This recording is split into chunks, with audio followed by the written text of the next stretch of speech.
ఇది మా మునగ చెట్టు. రోజు కూరల్లో అన్నిట్లో వేస్తూ ఉంటాను కదా, కొంచెం కొంచెం ఆకుని. దీనికి గొంగళి పురుగులు పట్టేసినాయి మొదలకి. ఇలా గొంగళి పురుగులు. దీనికోసం నేను కాస్త ఉప్పు, సర్ఫు,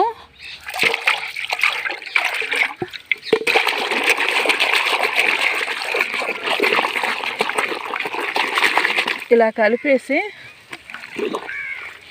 ఇటుకి కొడితే పోతాయి. ఇంకా